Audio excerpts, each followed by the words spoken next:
Hey everyone, welcome back. Today we're going to take a look at some of the newest figures from Rebor. It's their Green Day and Oasis, or their Dilophosaurus pair. These are the newest figures in Rebor's JP inspired lineup to go along with their Killer Queens and their Raptor series. So before we take a closer look at the figures, let's take a quick look at the boxes that they come in. Alright, first up is the box for Green Day, which is meant to be the male Dilophosaurus. You'll notice right here that these figures are technically in two scales. They are 135 scale if you want to consider them adults, or they're a 111 scale if you want to consider them juvenile. I did some measurements on them. We'll get into the scale a little later in the review. You can see you have a nice full art picture of Green Day on the front of the box with the base it comes with, and spinning it around you have a picture of Oasis, his female partner, on the back of the box. And here is the box for Oasis. Same thing with the two different size scales, and the picture of her with her base, and spinning her around. Same thing, you have the picture of Green Day. Now you notice one thing, the two boxes are different size. That's because Oasis comes with the larger base and Green Day comes with the smaller base. So before we take a quick look at the figures, let's go over the bases that they come with, because I'm very excited that Rebor has decided to include bases for these figures. It's been a while since we've gotten bases with some of their figures. The bases are meant to join up with each other. They are two separate pieces. You can just line them up to form the base, or you can keep them separate and have the dinosaurs displayed separately. Underneath the base you have the respective Dilophosaurus that comes with the base with their skeletal outline. Just put it together and you have a nice skeleton of your Dilophosaurus. Let's go over the base that comes with Green Day first, which is the smaller of the two bases. You have a nice rocky feeling base right here. The material feels really, really nice in hand, and you have some nice moss growing in along the side. You have this half broken dead log right here with the bark coming off it, and it is very, very well textured, very realistic looking. I do love some of Rebor's bases, especially the one that came with their Ceratosaurus and their Acrocanthosaurus, and these bases do live up to those standards. And you'll notice there are no pegs or footprints for the figures to stand on. You just kind of place them anywhere you want on the base, so it gives you a few more options when displaying them. Now let's take a look at Oasis's base, which is the more impressive of the two. You have this tree growing out of the ground right here with a nice hole sculpted into it, and then one side all the bark is coming off, and that just looks really, really nice. You can see all that wood texture in there. They put a lot of work into this vase, and you have a vine coming up along the side over here. The rocks look really nice. They have kind of a wet sheen to them. You have some more dead branches on the ground and more of that moss and that rocky texture along the base. This base looks absolutely incredible. I absolutely love these two bases, and they look fantastic when combined. A cool little Easter egg that Rebor showed on their Facebook page is that you can actually display their Killer Queens on these bases. There's just enough room to place both feet firmly on these bases, and that looks really cool. And the other good thing about having these bases is I've heard it from a few people. I'm experiencing the same problem. Stability issues with the Killer Queens. After they've been standing for a while, they do start to lean, and I have to keep repositioning their foot using the hot and cold method, and it only lasts for like a couple weeks, and they keep falling over, which is really disappointing because I absolutely love these T-Rexes from them. I gave them high praise in my review of them. Right now, my Dilophosaurus do stand on their own without the bases. I'm probably going to use this base to keep my Killer Queen standing because they just keep falling over, and I don't want them to get damaged. I actually wouldn't mind if Rebor offered these bases for sale separately, because I would buy two more just to display my T-Rexes from them. No problem at all. I know the stability issue sucks, but it happens with other figures from other companies too, and I display my figures mostly in my basement where it barely gets above 65 degrees, so it's not like it's 80 degrees and the plastic is just getting soft from the heat and they're falling over. They're just falling over in below room temperature levels. And you can also split the bases in two and use them to display both T-Rexes with those two separate pieces, and they both are very stable, even with on the separate bases for now. So this is probably how I'm going to be displaying my T-Rexes for the time being. Alright, we're finally getting to the Dilophosaurus, so let's do a quick measurement. I'll just use Oasis right here. This figure is just about 9 inches long from the tip of the snout to the tip of the tail. Whoops, just hit my light right there. And about 3 1/4 inches tall at the top of the crest. Now, like I said, both these figures are in 2 different scales depending how you want to display them. They are 1/11 scale in the juvenile range, and in Jurassic Park, the Dilophosaurs were around 9 feet long. So with those measurements, we'll put it roughly in that 1/11 scale range. Now, in real life, Dilophosaurus was about 20 feet long. Now, if you apply the 20 feet to the size of these models, put these roughly in the 125 scale range, not the 135 scale range.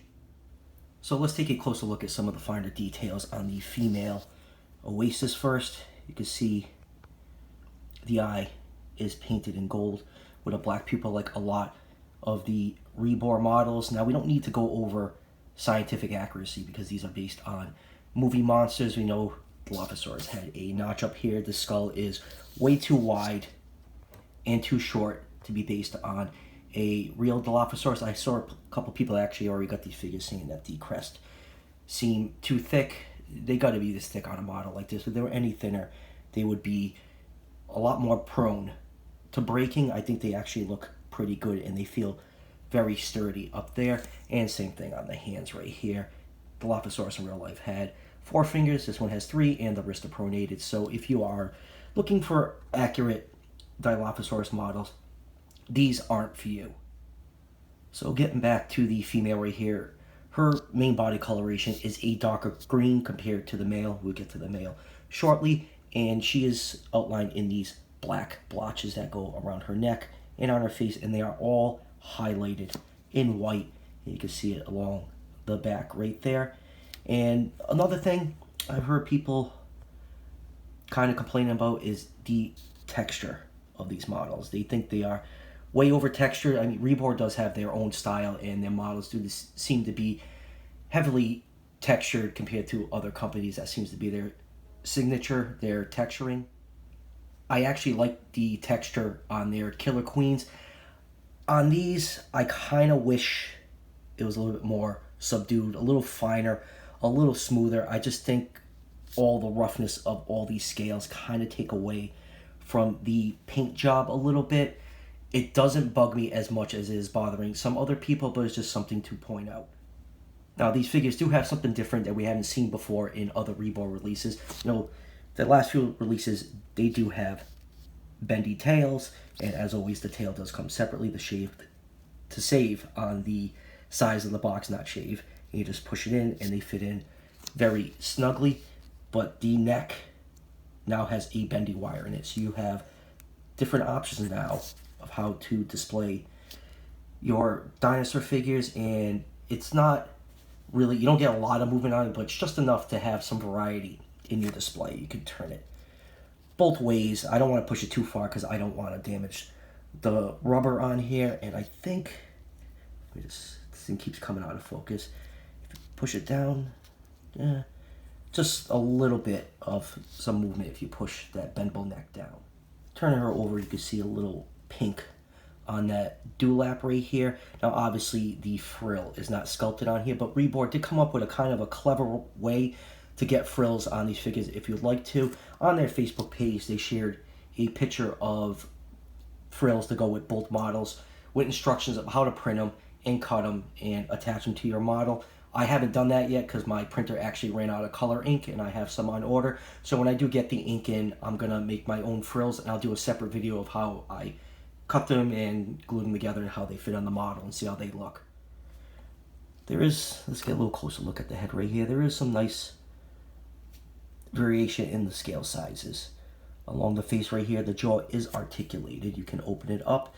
And what Rebor's been doing with their dinosaur teeth lately on their models is just fantastic. I love how they use this translucent plastic on their teeth to give them that wet, real life look. I really wish other companies would start doing that, and even the gums look fantastic. And let's get a look inside the mouth, and that mouth just looks absolutely like photorealistic. Great job. I absolutely love those looks on some of Rebor's models, especially on the Killer Queen. It looks absolutely fantastic. And just like some of other Rebor's models, the arms are articulated. They are on a joint right here, and they can move up and they can move down that far, so they give you some more display options. I don't know if they pop out. They probably will if I just played around with them, but I don't feel like doing that right now.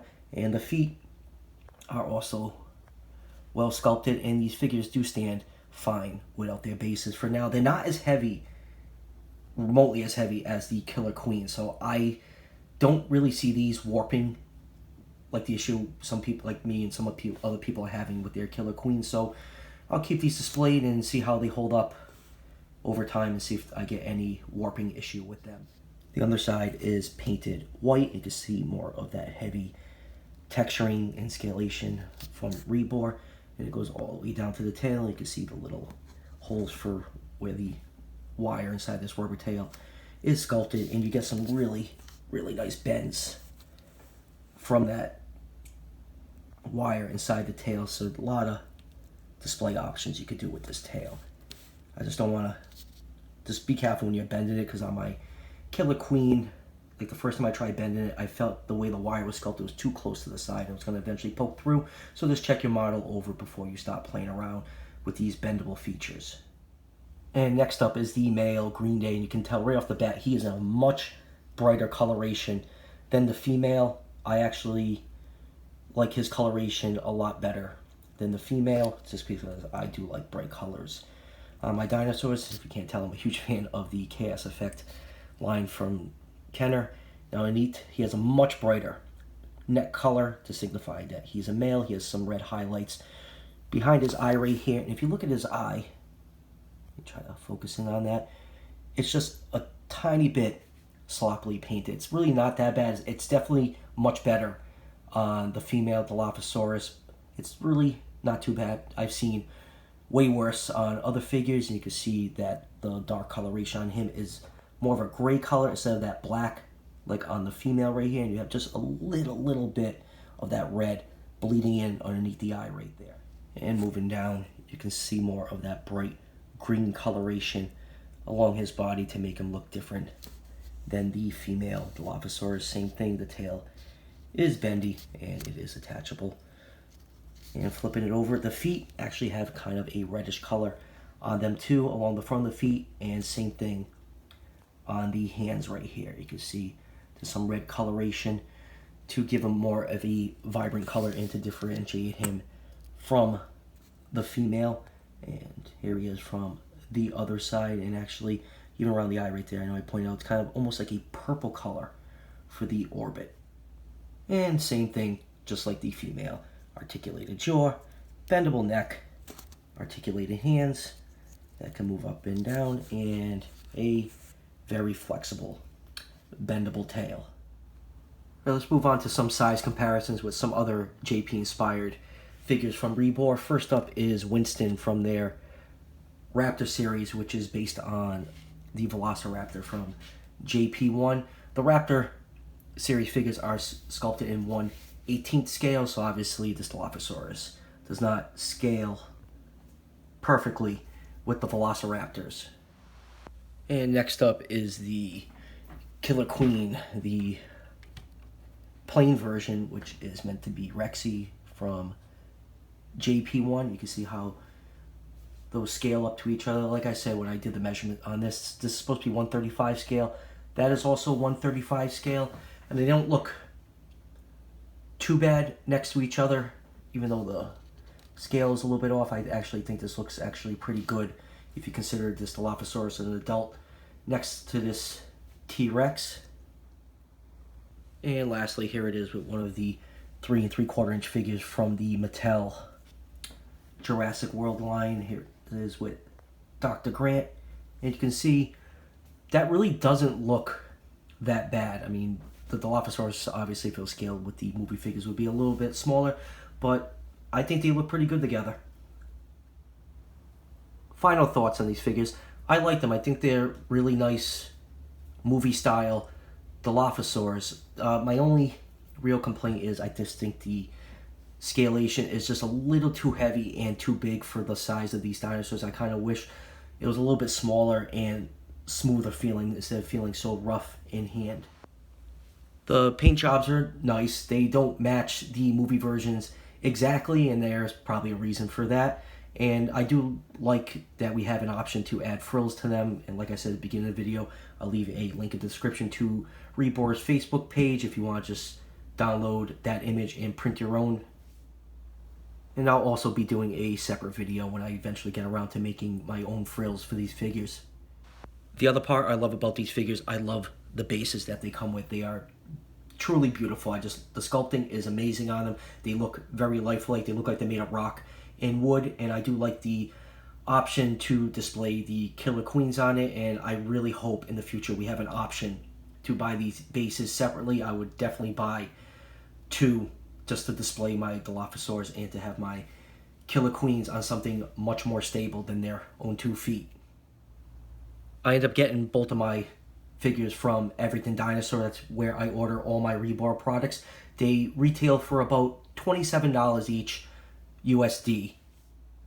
The boxes, as always, came extremely well packed from Everything Dinosaur. That's why I like supporting them. You can also order these from Big Bad Toy Store, so I'll leave a link in the description to Everything Dinosaur and Big Bad Toy Store, so you have options where you like to order these figures from.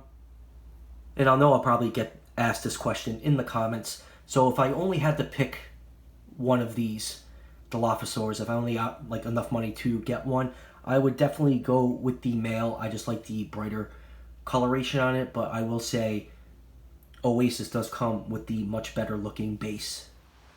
So that will do it for the review. Just let me know in the comments if you like these figures, if you think about picking them up, and if you already have them, let me know what you think about them. And as always, don't forget to hit like and subscribe. Each subscription helps out the channel tremendously, and I'll greatly appreciate it. And I'll see you guys for the next one.